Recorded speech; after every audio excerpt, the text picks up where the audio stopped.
Hello seniors, this is what you're going to be making, pizza bubble bread. I'm going to give you the pan to make it in. So if you don't have pans like this, you might want to wash it out when you're done so you can use it again. In your bag there's going to be 3 biscuits, there's going to be pepperoni, some sauce, some Parmesan cheese, and some mozzarella cheese with your pan.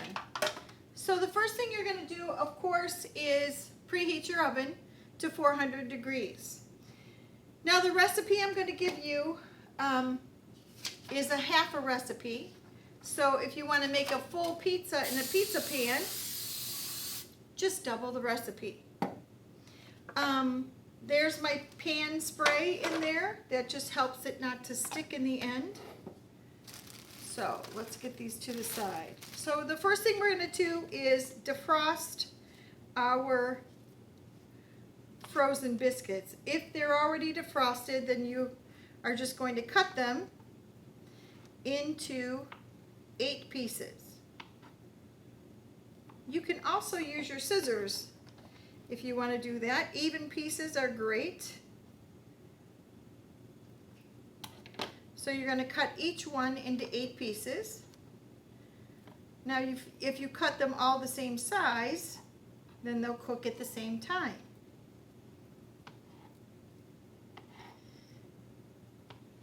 Now I'm giving you these bulk biscuits, but you can go to the refrigerator section of the grocery store and they have these biscuits in a tube. There's usually 8 in the tube. But these are kind of extra large. So we're going to take a bowl and we're just going to dump the sauce in the bowl.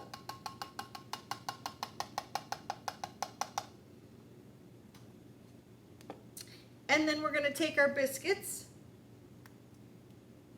and put them into the bowl.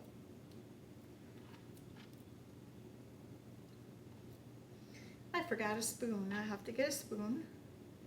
And we're just going to mix these up in there. You don't want to smash them because then they're all stick together.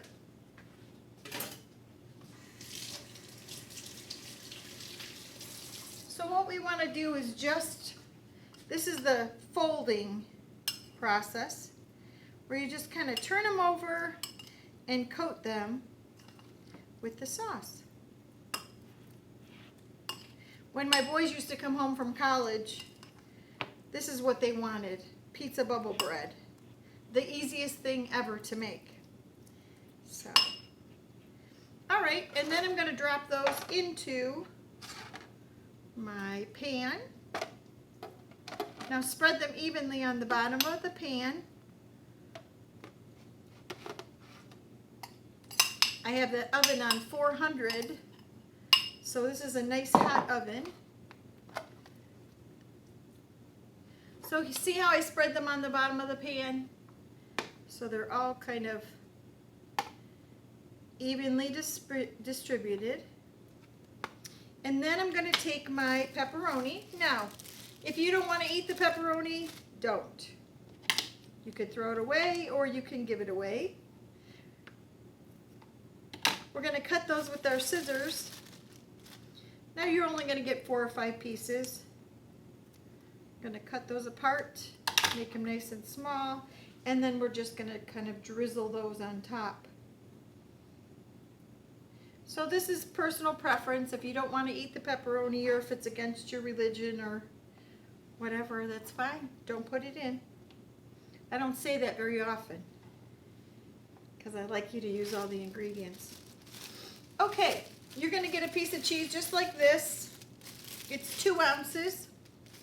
And how we've measured that out is we'll have a scale here and we'll measure out all of the ingredients so everybody gets the same.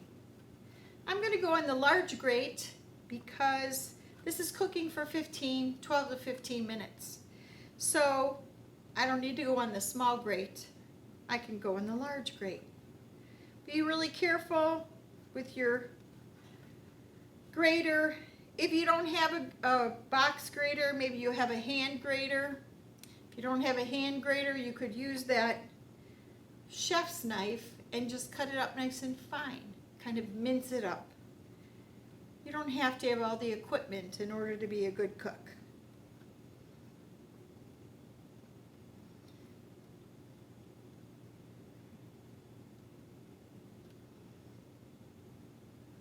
Alright, so I've grated that. You see I went on a flat surface. I didn't go in the air. I didn't go in a bowl. Just going to put my hand in there on the smooth side. Get as much of that out as I can. And then I'm going to sprinkle the cheese on top. Evenly distributed on the top. There's a lot of cheese in there.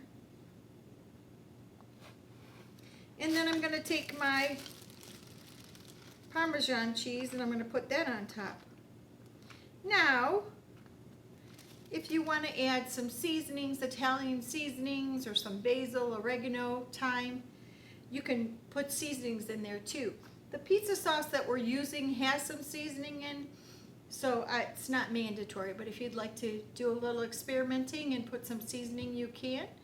And when it's done, if you are a hot sauce lover, you could put a little bit of Tabasco, or you could put a little bit of Frank's Red Hot on there, and that would make it good too. So this is going in the oven for 12 minutes. It should be a nice melted surface. Maybe you're going to see a little teeny bit of brown on there. All right, I hope you like it.